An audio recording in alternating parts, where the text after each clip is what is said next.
in the heart of the urban jungle, a unique species of Homo sapiens thrives. Identified by their common adornments, the humble hoodie, their peculiar yet endearing rituals involving ping-pong tables, and an astonishing amount of free coffee. The startup Homo sapiens. I'm no David Attenborough, but I know a thing or two about startups. For example, did you know they don't run on coffee alone? I'm here to guide you on an extraordinary journey. Our new Twitch series, AWS Let's Build a Startup. Together we shall observe how an idea evolves, grows and matures into a real minimum viable product. All of this within the AWS ecosystem. Whether it's the thirst of knowledge guiding you or simply your passion for free caffeine. Join me on this fascinating journey. Hey, hello founders. Welcome back to AWS Let's Build a Startup. This is your weekly 1-hour show peeking behind the scenes of formidable startup success stories building with us on AWS. As I want to remember you, this is a series of special episodes in which we'll diving deep into agentic implementation that we have built together with our customers with the help of our formidable AWS startup team and the prototyping team.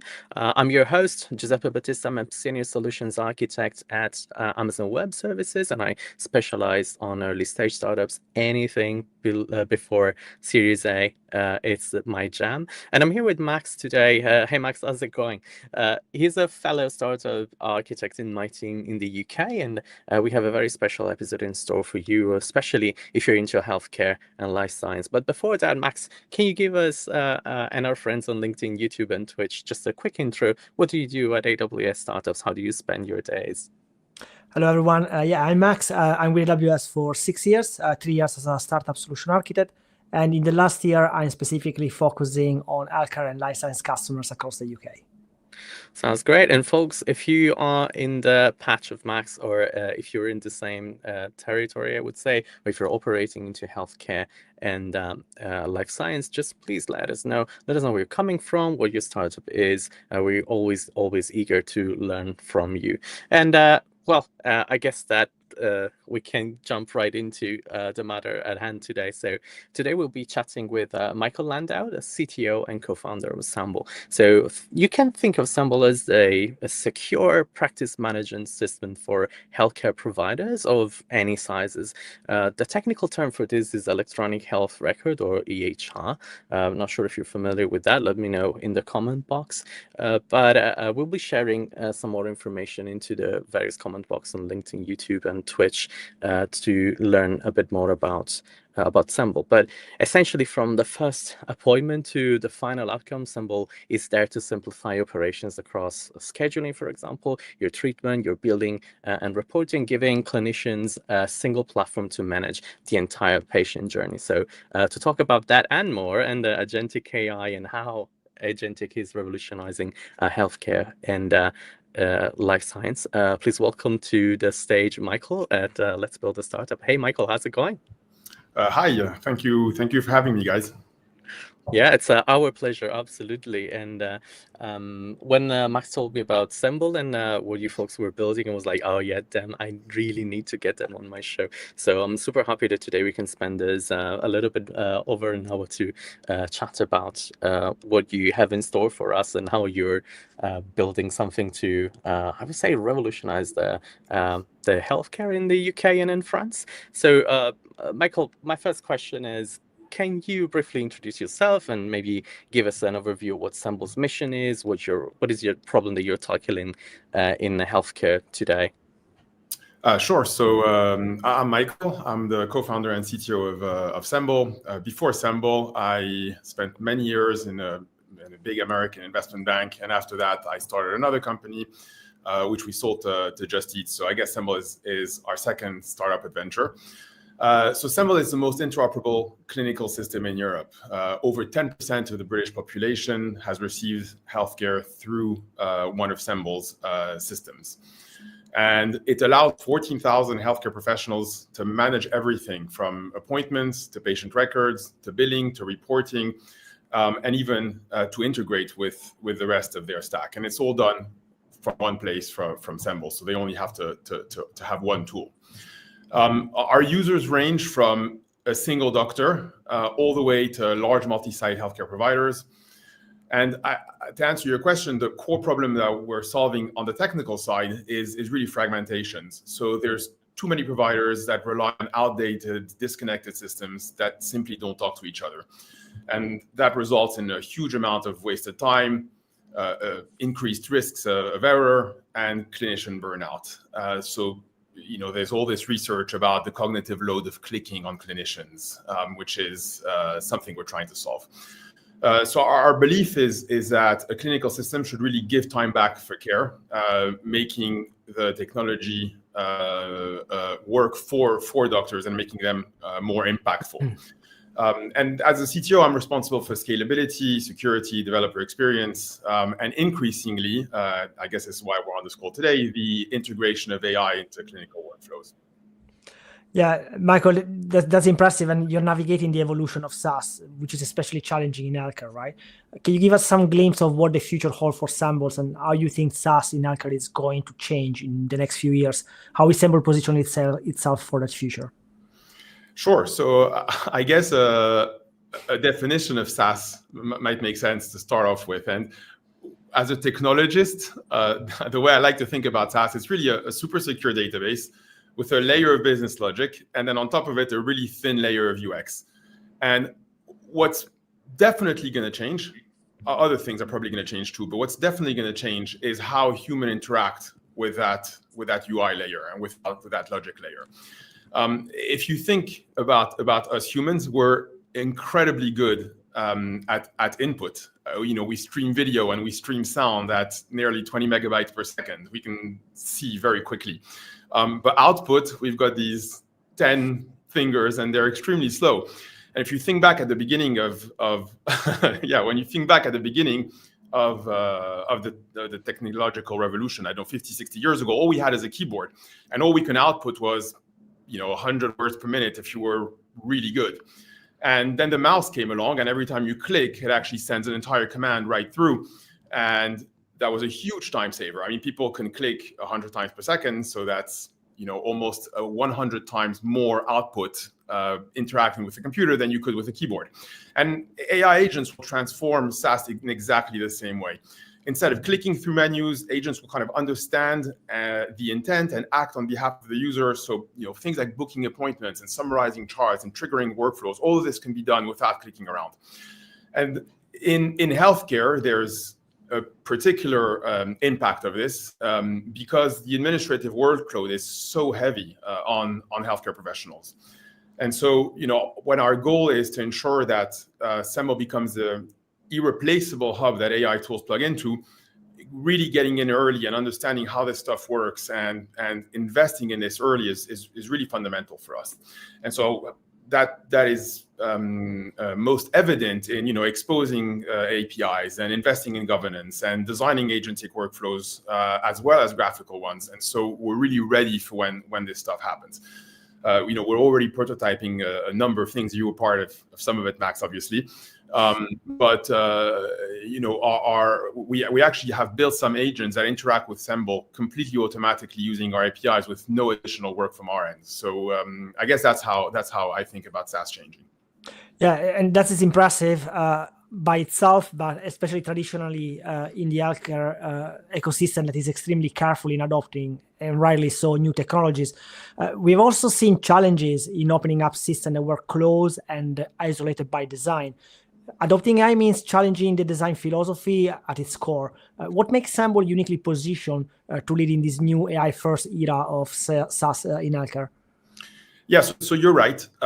Legacy healthcare systems are definitely closed monoliths. And if you want to add AI to that, it's basically like bolting a jet engine onto a horse cart. It's just not going to work. If you look at the way Semble was designed from day one, it's an API-first platform.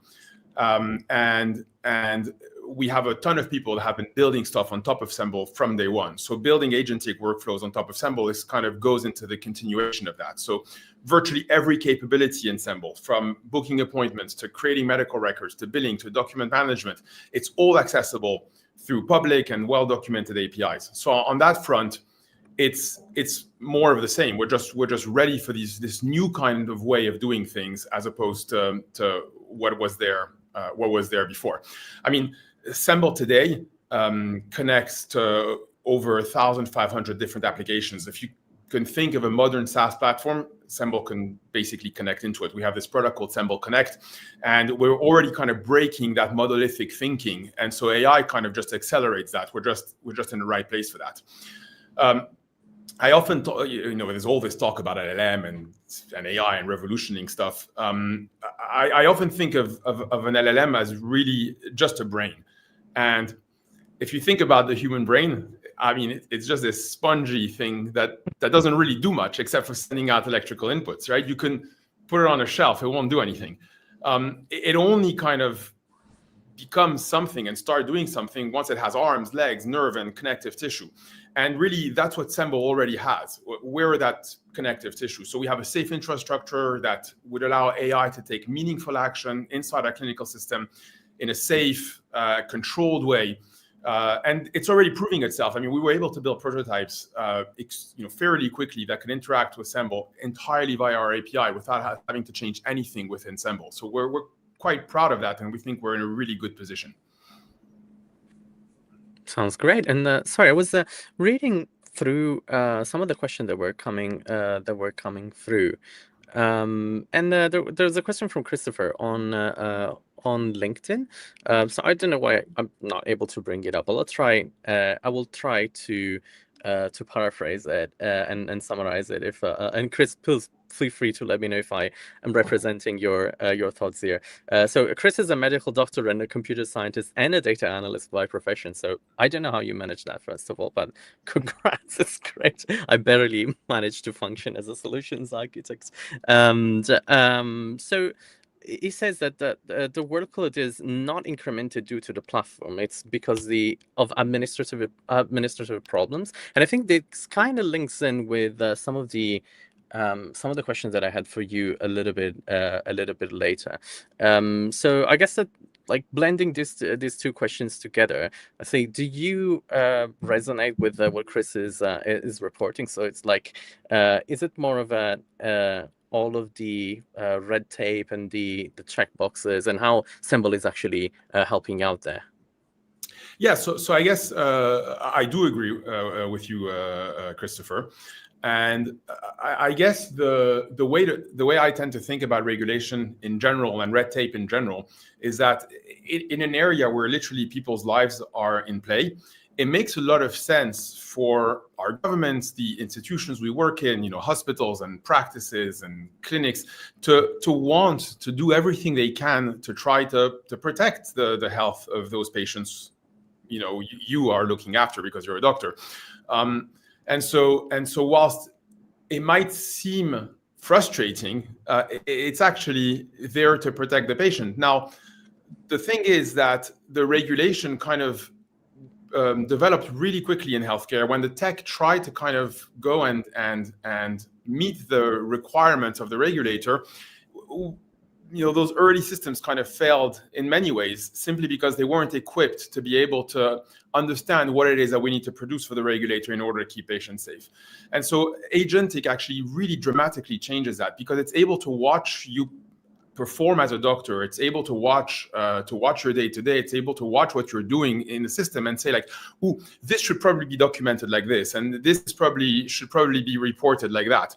And so instead of putting all of the cognitive load on you, the end user, AI can massively help, in fact, relieving kind of that burden. And so I'm actually really hopeful that technologies like Agentic AI will help relieve the pressure from regulation, which is, I think, really well-meaning and really important.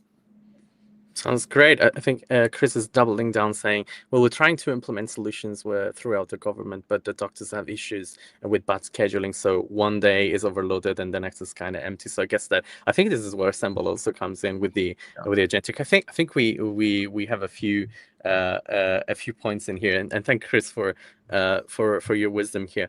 Moving back to one of the things that I wanted to ask you. So I know that, and again, like linking to what Chris was saying, so AI introduces, I think, a completely new way of working and delivering value to your customers. So I'm wondering, what were the biggest challenges in in the process of building Semble's platform.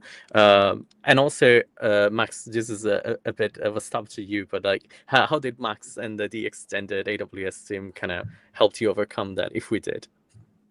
Yeah, so I think the greatest thing that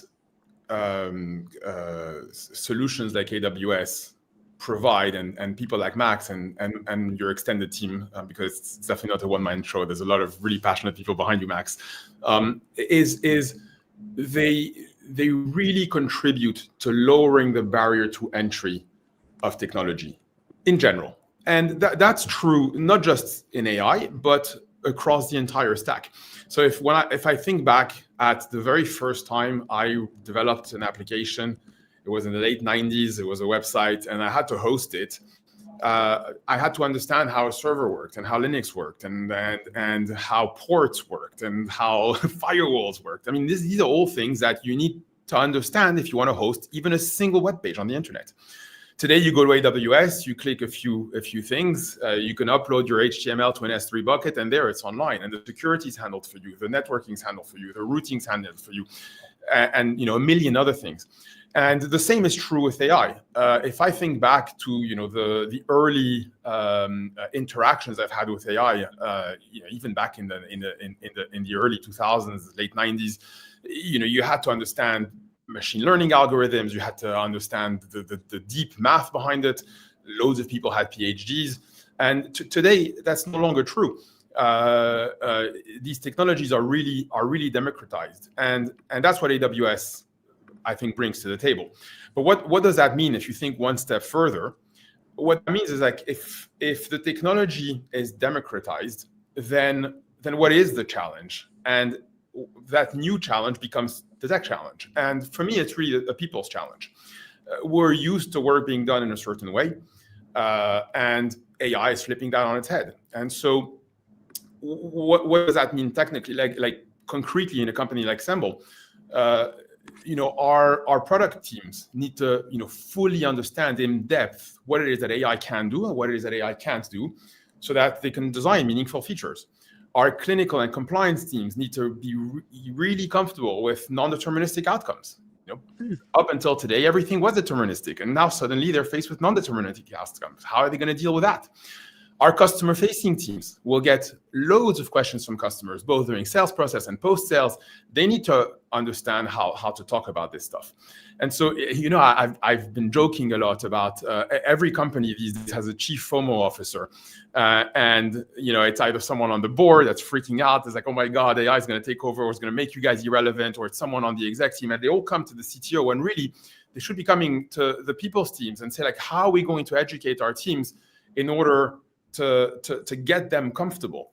And then that becomes a new tech problem. So as a technologist or as a CTO, I need to provide solutions that I can give to my clinical team, for example, for them to get comfortable that, if Claude changes a model or updates something, or if something moves from one place to another, they can actually see that the clinical outcomes are less good, and they can actually measure that. And so putting in an evaluation framework becomes really important.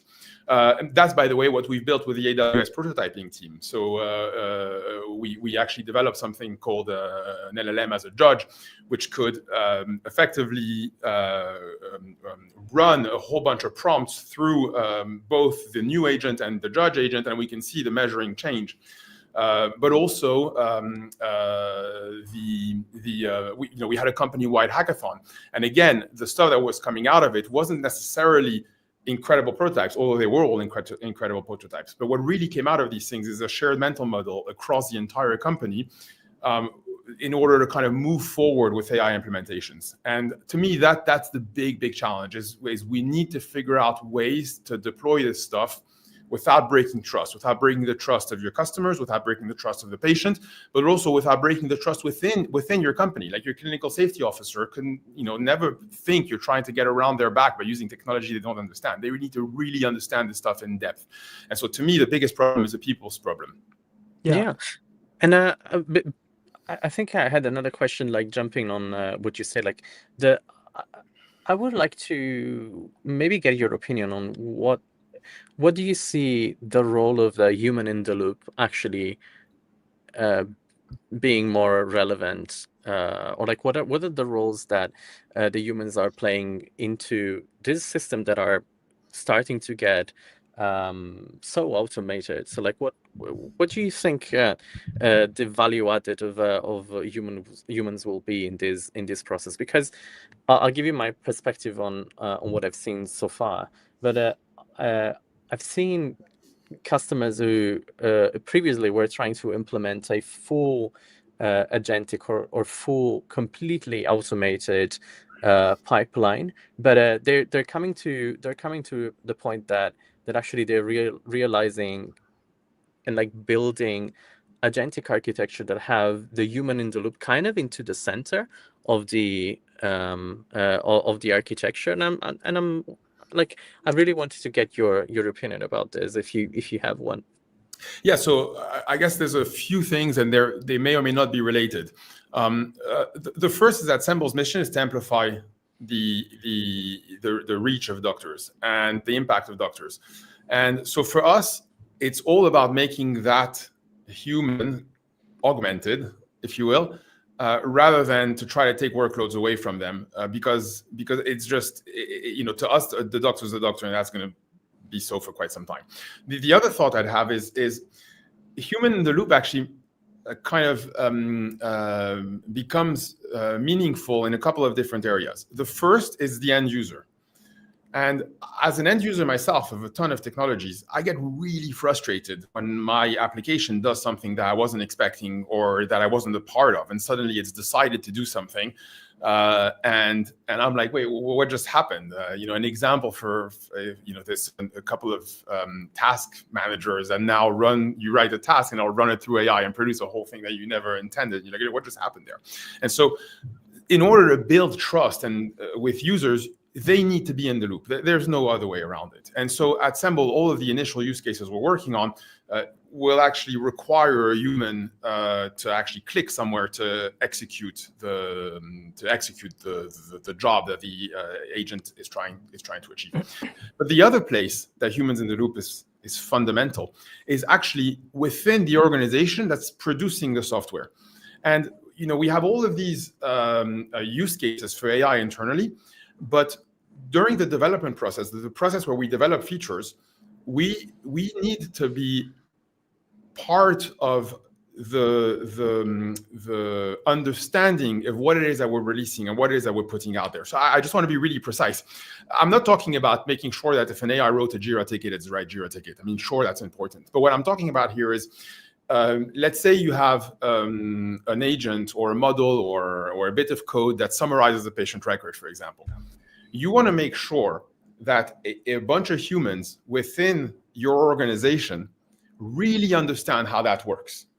And if you change, or if you tweak weights of the model, for example, or if you tweak the model itself, or if you tweak stuff that goes in or comes out of the model, or how it handles a context window, those humans need to be in the loop and deeply understand what impact that will have on the end product. Will it make it better? Will it make it less good? Will it make it better but slower? Like, this is an area of human in the loop that I feel often gets neglected, but it's so fundamental that you understand what it is that you're putting out there, especially in healthcare. Yeah, absolutely. And this fully resonates with me as well. When I remember our very first conversation when you came to the London office, saying that, as a company, you were looking into really adopting agentic AI, making part of your roadmap. And I was very pleased to see that it was not just let's slap AI on top of it because everyone now is going after it, as you mentioned, the FOMO before, right? And I remember from that conversation that the clear outcome from engaging with AWS and getting support from the prototyping team was not just to deliver a prototype that you did and was very successful, but as well to use that exercise and this prototype to really help your company and your team to understand how to deal with this new technology. And I witnessed firsthand at the hackathon, which I was thrilled to be part of, how Semble is embracing this new way of working, where AI is now adopted cross-functionally among all of your teams. And so based on that, how do you think this is changing the way startup should look at talent in terms of roles, profiles, and skills, especially when looking to execute such an ambitious AI-first strategy? Yeah, so this is actually an area we're quite passionate about, and you're bringing up the hackathon. Obviously, you were there, and one of the things we did is that we don't believe it's a tech exercise. Many companies will have tech hackathons, and it'll be completely built around the tech department, and basically the company operates for a couple of days without the tech folk, and they're in a room and they're hacking away. At Semble, for a number of years now, we get everyone from the team, and we put them all into a room, and we try to build prototypes collaboratively. And so, someone on customer success who talks to doctors all day, every single day, or some of them are doctors themselves, have really great value to bring into something that can get hacked in a hackathon in 24 hours. And so for us, it's really important that everyone is part of it equally. And it goes back to what I was saying earlier. Like, many startups kind of over-engineer their AI strategy like way too early. Like, you'll see groups of founders where there's like first-time founders who are very young, who are looking for their third or fourth employee, and they're looking for a data scientist, or they're looking for a ML DevOps person. And I'm not saying that certain use cases don't require that from the get-go, but for the vast majority, what I was saying earlier about what AWS brings, things like Strands, which we use in the hackathon, or Bedrock, or SageMaker, or the Anthropic models, or what even what OpenAI brings to the table, all of that allows you to spin stuff up quickly. And sure, it's expensive. I'm not pushing back on that, but it's money that's worth spending while your product thinkers are really identifying the workflows where AI adds proper value. Machine learning experts will not do that. It's really your product thinkers that will make that product great. And like you said, slapping something on top of a product just to put AI on the website is not helpful. And so, what I always suggest is rent the capability from the cloud provider until you get to the limits of what it is that it offers. And then at that point, you can start thinking about optimizations. Like, one advice I gave to new founders recently is, like, don't optimize for cost or for performance at the start. Like, use the most capable model you can afford. Learn what great looks like, learn what it could do. And then once you hit its limits, then you can start worrying about, do I need custom infrastructure? Do I need machine learning experts? Do I need LLM DevOps people? And I guess if there's one short way to say it, is like, the most important, the most fundamental is the insight. Like, what it is that you understand about your customer that your product is going to solve, way before thinking about what infrastructure it's going to run on. No one cares. Your end user could not care less if you're running Gemma 3, or if you're running Qwen, or if you're running Gemini Pro. No one cares. Or Titan, I should say.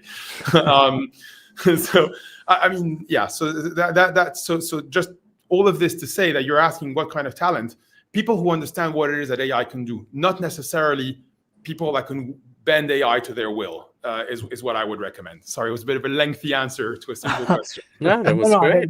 That's great. And I kind of know already the answer to the next question, but I'm doing it for the sake of the audience. And, you mentioned, for example, using Strands, which is a fairly new technology from AWS. And I was impressed to see in the hackathon on one of the projects how Strands has been used by inferring a local LLM.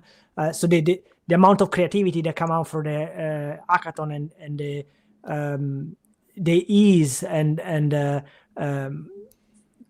adopting in a very creative way our technologies, even with pairing them with local inference, really made me surprised to see how confident your team was already in leveraging this technology. So I'm sure that you're going to be able to give to our audience some actionable example on how you upskill your team to keep pace with AI and tech advancements. Yeah, so a few things. Yes, I mean, it's funny because our team was evenly distributed between a couple of different tools. But Strands definitely had its preponderance. But in terms of how you effectively upscale your team, to me, there is no more important question, in late 2025 than that specific question, because no one understands your product. No one understands, your customers. No one understands your users, your problem better than your current team.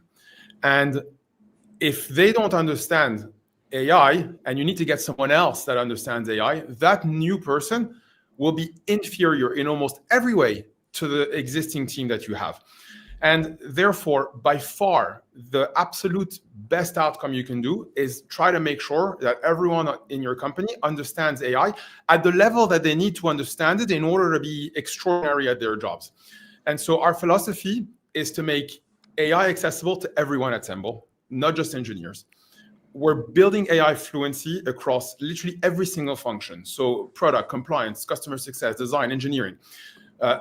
We have company-wide trainings on tools. We have informal guidelines on prompting techniques. We have, AI fluency that's assessed in performance reviews. And we're even kind of designing AI training packages. We also invested quite a bit on an internal agent platform, and we're actually extremely proud of it. And what it is, it really allows everyone at Semble, from the most advanced engineer to the furthest parts of Semble, who seemingly are away from technology, to actually build agents themselves. And so it's a really simple interface. You give the agent a prompt, you connect it to a model, you give it some guardrails, you give it some tools, and then anybody can create a model within Semble. And we've had huge success. It's unbelievable how much stuff got designed. I mean, just this morning at our all hands meeting, so every time we have an all hands meeting, someone showcases something they built with AI. And one of our designers actually built an agent that takes error messages and actually makes them more user friendly and more human. Which is funny, you use a machine to make more human messages, but there we go. And so literally in every corner of the company, we try to increase AI literacy, and that was true in company-wide hackathons. And the absolute goal isn't to produce code, it isn't to produce features, it isn't to produce POCs, but it's to demystify AI and give everyone hands-on experience.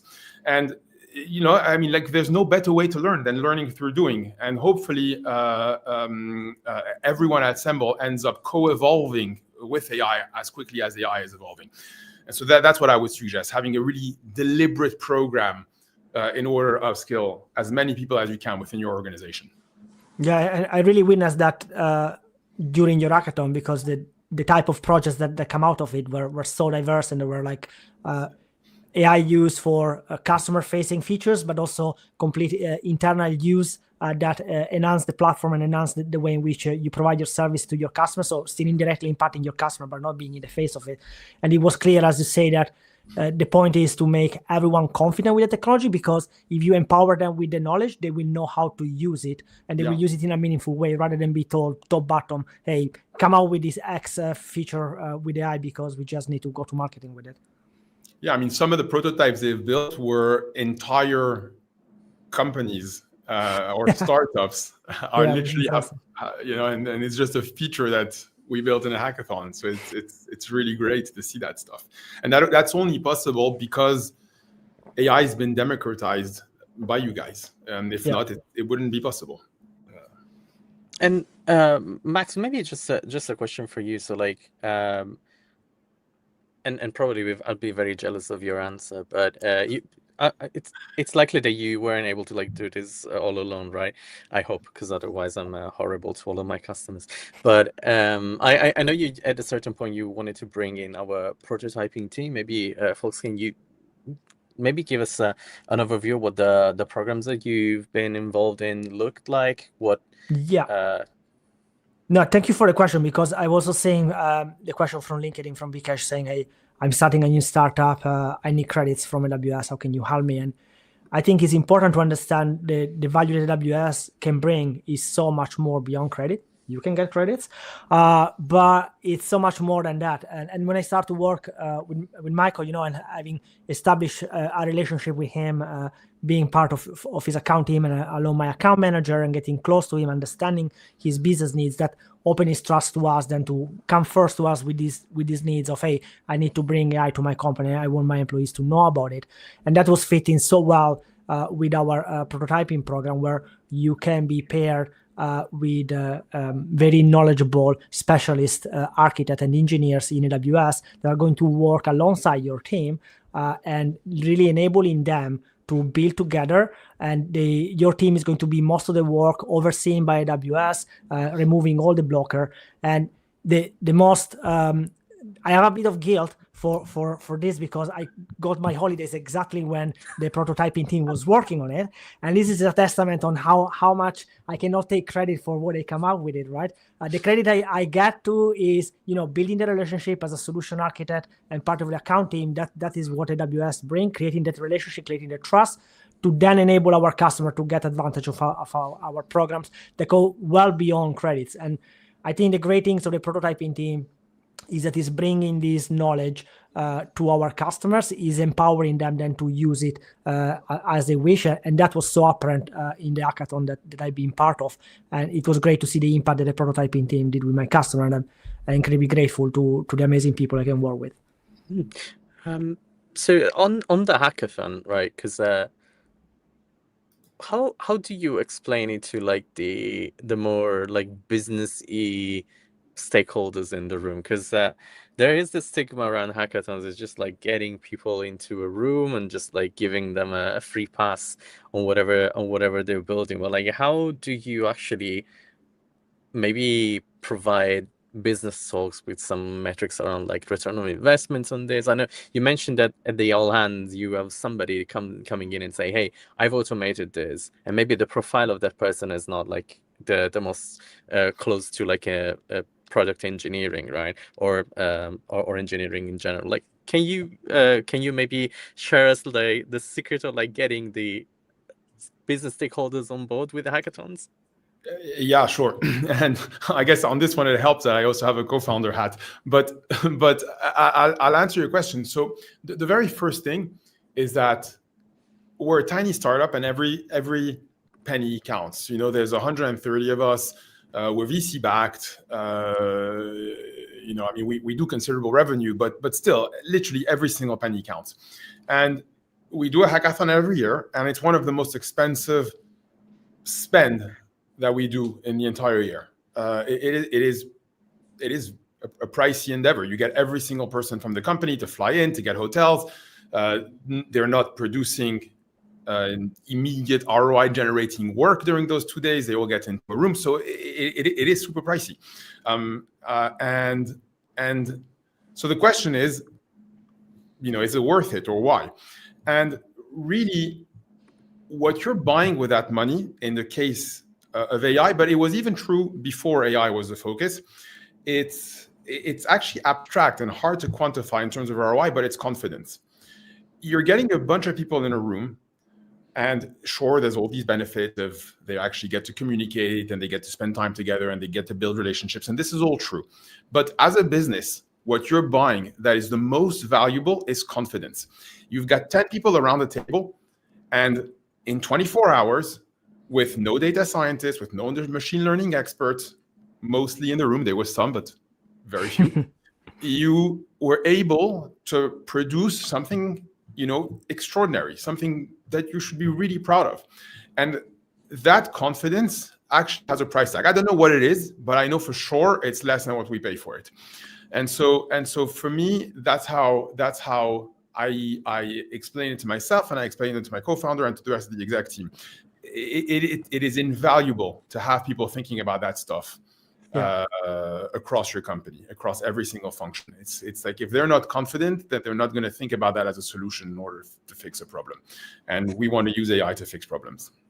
Yeah, and then you mentioned as well bringing people well beyond the technical realm, and that's something that I'm very passionate as well as a solution architect, to understand the business and talk to the business side of my customers, because technology is nothing if there's not a will of the business. And the teams were so well organized because each team has different components and different members from different parts. And as you mentioned, every project that came back of it was almost a startup on its own. And it was amazing also the presentations that were delivered, how well structured they were, because there were people across sales, people that coming more from a product background. And that was really showing on how well thought together. So it was not just like a few bunch of code that solve a very niche issue or implement a very niche feature, but were very well thought standalone products almost on their own. And that was very impressive.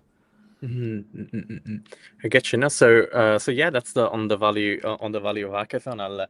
I think I'll use this every time somebody is going to try to put me off on doing hackathons. But yeah, so like the confidence, that like team building, but it's also like the knowledge sharing. That's something that you cannot get, I guess, from any other type of initiatives that you can run into your team. And yeah, so changing completely gears here, because I'll be super selfish, because I'm really interested into this. It's a topic that is really particularly close to my heart as a technologist, and as enablers of AI, we're kind of bringing, or like we do have on our shoulders, like the responsibility of making sure that the systems that we build are, secure, ethical, and in general, we have this term, which is responsible AI, right? And in healthcare, we must be really particularly secure and responsible when we're handling, for example, patient data. We are very close to their most intimate details.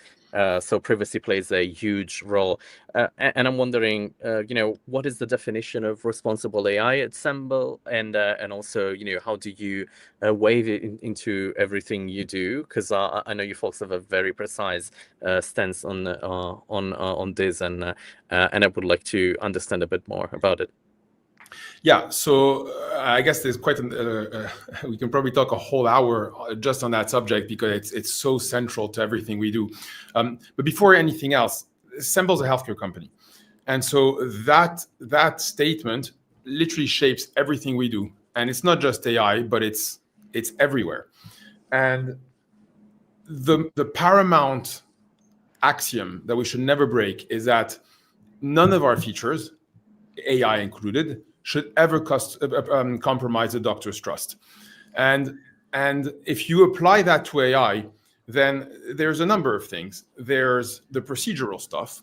So every AI feature goes through the same risk assessment, same audit trail, same audit review, same security review, same clinical feature review than any other feature. And that's non-negotiable. If we have a process that we feel is necessary in order to deploy any feature, why would AI be any different? And so the onus is on us technologists to give tools to these various people for them to be able to measure and for them to be able to evaluate what it is that your AI is going to do, and is it safe or is it not safe? So that's the procedural stuff. And then we actually have technical stuff in place. So patient data will never be exposed to a model, period. That's why a service like Bedrock is actually really interesting for us, because it keeps the data within our boundaries and within our complete control. There are some areas where we may not even want to send that data to even Bedrock, and we'll have to review that and think about that. We're also implementing a company-wide AI governance framework, which brings together compliance, InfoSec, engineering, to ensure that everything can be traced, everything is transparent, and that there's a human in the loop, both within Semble, but also when the doctor actually enacts or does what it is that they do. Our aim is to make sure that we're aligned with clinical safety standards, so that we can make sure that we're not going to make a mistake that's going to be really regrettable. And all of that is in the service of building more trust in the product. And by the way, one of the reasons I think that Semble's in a really good position here is because we've spent the last 7-8 years building trust with doctors. And sometimes we did some right, and sometimes we did stuff that was less right. But overall, over the years, our system's gotten more robust, more safe, more clinically precise, more clinically rigorous. There's a number of features that are coming out next year around how we do consultations and how we track medical records. All of that making Semble even stronger. And so AI is literally part of that process, as opposed to being a separate process or a separate thing. Sounds great, Max. I don't know if there's anything you want to add on there. If there's what your take on responsible AI is in healthcare.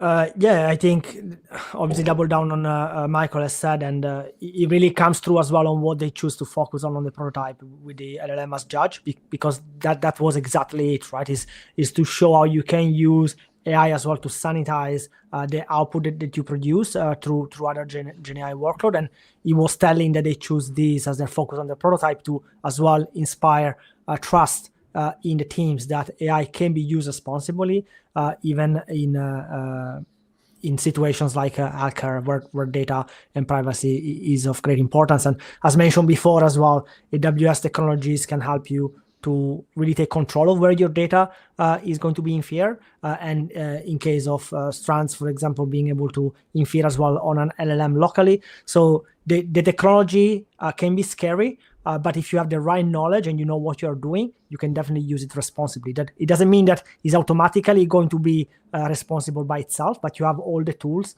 to use it in a responsible manner, and really showed with the prototype we did together. Sounds great. Okay, so again, like this puts us into like the driving seat, and I'm super glad that Semble is building such a human-centric architecture. I believe that this is going to be a huge differentiator in like startups that make it as a say that make it into the vertical or not. Like I think it's going to be a deal breaker, especially in in fields where they're taking care of data, making sure that the results that you get out of LLMs or in general out of your workloads are actually correct, the right ones, not false positives, and all of the good things that we were discussing about. So I guess my last question to you, Michael, is actually the one that I always use to close any show.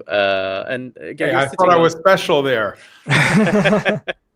No, I mean, I think what's really special with this is your unique expertise, right? And I want to squeeze as much as possible of it for the sake of our friends and founders that come to the show every week. So I would say, like, do you have any particular piece of advice that you could give back to your past self, or like to a new founder that wants to really make it into the healthcare and life science industry when it comes to like building their startup from zero? Yeah, so I guess there's a couple of things I can talk about, but beyond everything else, the healthcare space, maybe more than any other sector, is rife with real problems. I mean, there's like real problems that we're going to need to solve. And these problems appear at every level. If you listen to, even the prime minister, like they have all these problems with the NHS, and then you listen to people in the NHS and they have all these problems within the NHS, and you listen to patients and you listen to doctors. There's a multitude of real problem. And if you want to build something, pick one of those problems you deeply care about and solve that. Like, no one cares what you use in order to solve that problem. If it's AI, happy days. If it's something else, it's still happy days. Just really try to solve that problem. So that's the overarching piece of advice. The next advice I'd give is don't reinvent stuff. Like, there's cloud providers and all sorts of other providers, SaaS or otherwise, that give you all sorts of stuff that work right out of the box. You plug things in and they just work. You don't need to reinvent the plumbing. Like, don't spend the first your seed round, half of your seed round, paying for data science that works out of the box with some model that you can find on Hugging Face. Stay humble and learn fast is something else I would say. One of the early days of Semble, our very first customer, this doctor was German. I'm not going to try to imitate a German accent, but he walked into the room and he's like, "What is this new system? This system is garbage." And this was 7 years ago. And we sat him down and we're like, "We really want to know why it's garbage. No one cares why it's good." And we really listened. Today, we have a very systematic way of gathering insights from customers. We have 8,500 insights. They get classified, they get measured, they get noted, they get prioritized, and that's how we develop features. So really identify the problem and listen to the people who are trying to solve the problem with your technology. And then the final thing I'd say is, in healthcare, more than in any other industry, trust is the absolute ultimate product.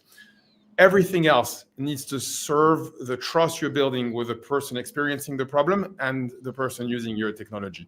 And so if someone is telling you, hey, roll out this AI thing that you don't understand, so that it impacts your valuation, or so that it impacts your ability to go to market or to make an investor happy, you should resist that at all costs. Like, the most important thing is to build trust with the person that's going to use it. And if you break that trust, nothing else is going to matter. So these are the 4 pieces of advice I would give to people starting healthcare startups. Well, thank you so much. And I really actually resonate with like the stay humble and learn fast area of that, because I've seen actually that as being again like another game changer, or like another like huge differentiator for actually making it as a startup. So absolutely, again, thank you for all your wisdom. And unfortunately, we're coming closer to the end of this stream, but I really wanted to thank you, Michael and Max, for coming together today and telling us a bit more about Semble and how you're building human-centric AI workloads to revolutionize healthcare in the UK and France. So hopefully I'll see you in the maybe in the next episode in the future, where you can tell us a bit more about what you have built and what it's actually taking you. So founders, thank you so much. We had a fantastic episode full of insights about how to build AI-first applications in healthcare. So if you joined us midway and you want to rewatch this, the recordings will be available on LinkedIn and YouTube. Our chat squad will be sharing the links as we speak. So just a reminder, next week we'll be actually streaming live from the AWS Gen AI Loft in London. This is the first time I have a studio, as you can say, as you can see from where I'm sitting, today. But we will be there with the one and only Jeff Barr, the VP and Chief Evangelist here at AWS, and we'll take to the stage a startup based in Ireland that's automating everything. We're talking about Tynes, so please do book your calendars for next week. And if you want to meet me in person, I'll be at the Gen AI Loft. So we'll be sharing some other links. So absolutely, thank you so much for staying with us today. So book up your calendars for next week, Tuesday, 2 p.m. BST, 9 a.m. EC, and 6 a.m. PST. And again, if you want to discuss your startup idea, if you have a startup and you're looking to engage with AWS, we do have a squad of startup scouts, including my good friend Carolina, she's lurking into the various chat box. So we'll also share a link to book some time with our scouting team and myself or Kevin or all of the other fantastic hosts that have been on AWS Let's Build a Startup. So again, folks, thank you so much for staying with us today. Hopefully I'll see you next week. Hopefully I'll see you in person at the Gen AI Loft.